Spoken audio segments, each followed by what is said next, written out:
please subscribe and don't forget to press the bell icon to get notified whenever we upload a new video. Well, earnings season has well and truly kicked off. Telecom companies will start reporting numbers from next week, with Bharti Airtel opening the proceedings on Tuesday. Reema Tendulkar is here with what can we expect and how Reliance Jio is impacting the landscape. Reema, over to you. The last 18 months have transformed the telecom sector. We're talking about the time since Reliance Jio launched its telecom operations. Since then, voice calling has become free. Reliance Jio was the first one to offer lifetime free calling. Earlier, the industry generated close to about 75% of its revenues on account of voice. On data, that's become the focal point of competition. India is now the highest mobile data user in the world. We consume close to 1 billion GB of data per month. It's not just the volumes which have shot up, prices of data have come down. In 2016, the price of 1 GB of data was 152 rupees. Now it's come down to 10 rupees per GB. This chart will show you that the prices of data have been coming down, but they saw a seminal fall in the last 18 months on account of Reliance Jio launch and because of the bundled offerings that it came out with. So from 375 rupees in 2013, we're now down to 10 rupees per GB. This is bad news for telecom companies. On account of these price offerings, the financial position of the telcos has been challenged. Bharti is likely to post its first quarterly loss in the last 15 years in the March quarter. That's next week. Idea has been reporting losses for the last 5 quarters, likely to do so even in the March quarter, according to estimates from Kotak Institutional Equities. All this means good news for consumers. According to an Institute for Competitiveness, the savings to the consumers would be to the tune of $10 billion. And on account of, there's so much data, India has now surpassed US in terms of app downloads, second only to China. It's quite likely this competition is going to continue because Reliance Jio's stated goal is they want to provide 20% more value to its consumers compared to competition. So every time the competition comes and matches Jio's offerings, they could cut it further, only weakening the market and the pricing power of the incumbents.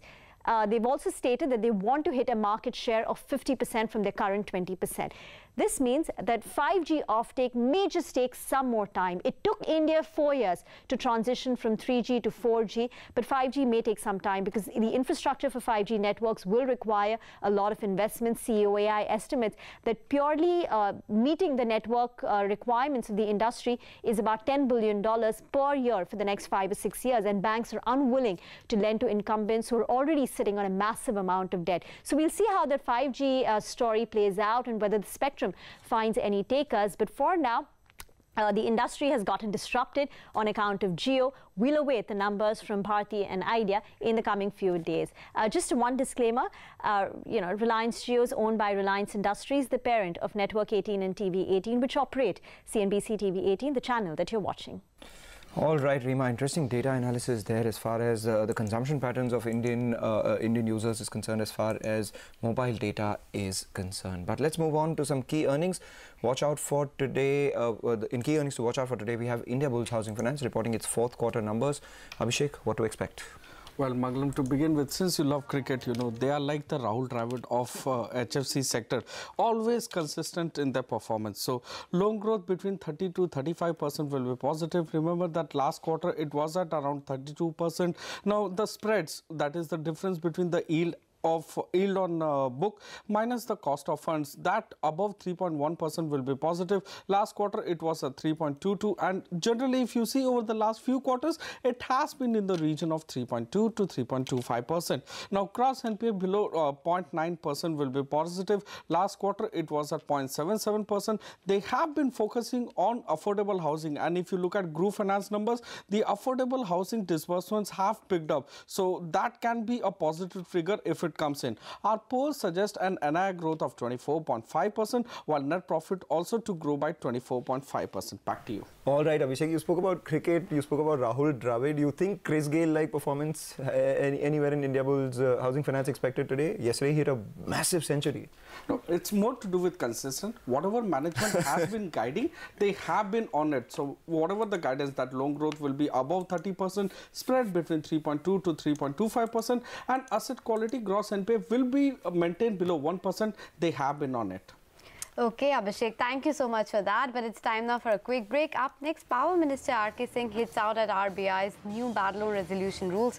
Details on the other side. The government and the RBI are divided over the central bank's new framework for bad loan resolution after the Reserve Bank Deputy Governor defended the new rules, saying that it will change India's borrowing culture. The Power Minister has called this Feb 12 circular as impractical and not workable, and even some portions of the rule, and I quote, nonsensical. Here is Anshu Sharma's conversation with the combative Power Minister on the RBI's new NPA framework. So there's a lot of stress in the power sector. Over 27 projects of thermal power assets and over 16,000 megawatt in the gas sector, and a lot of assets in the hydro sector are part of the stress asset. RBI circular, which has come for one-day default, will lead to resolution. What happens now? Because government is pushing for 30-day for 1 year time before these assets go for NCLT. So what are you doing as a government you are in the power ministry? So the RBI circular is not workable. If you follow that circular, a large number of additional assets will go into the red. I mean, they will also become sick. This is like driving up somebody who just started sneezing and driving him sick. So this circular needs to be changed. So I am calling a meeting of the Ministry of Finance, Department of Banking, and the RBI to discuss this. If somebody's payment gets delayed, so if somebody gets a delayed payment from a discom, therefore his payment of installment gets delayed by a day. Under this circular, they'll have to start a resolution process, which is nonsensical. If somebody's asset goes into this resolution process, then it is expected to be completed in 180 days. It's just impossible. Okay. A resolution process will take at least a year, for it to be a real resolution process. So that 60 days limit is also unworkable. So our view is this, and that if there is a default of 30 days or more, then yes, start the resolution process. If the resolution process starts, then give it time, at least a year, for it to be successful. In 6 months, you can't expect a resolution process to be successful.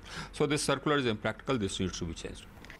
Okay, so those are some very important statements coming in from the Power Minister talking about the impracticality of the latest RBI circular, because remember, 50,000 megawatt is what is stressed right now, and the resolution will not happen in a bit. But it's time now for a break now. Up next, we'll get you a check on the cues to watch in the futures and options space. Stay tuned for that. Let's get a handle on the cues to watch from the futures and options space. The one thing that really stands out is that despite the bit of narrow range sort of trade that we saw yesterday, the data from FNO definitely indicates support at lower levels. Why do I say that? Well, because at the start of the series, the maximum open interest was at the 10,000 put, gradually moved to 10,200, 10,300, 10,400, and now it's at 10,500. So we are consistently seeing writing at the 10,500 put. Yesterday, 6 lakh shares added. 10,600 put to incidentally added close to around 4 lakh shares for a premium of 75 rupees. So we'll watch out for that. FIIs, they continue to buy in index futures. Yesterday's purchase was close at around that 800 crore mark, where they added close to 8,400 longs and covered about 2,000 shorts. So what does that mean for their long exposure? We've been tracking this data daily.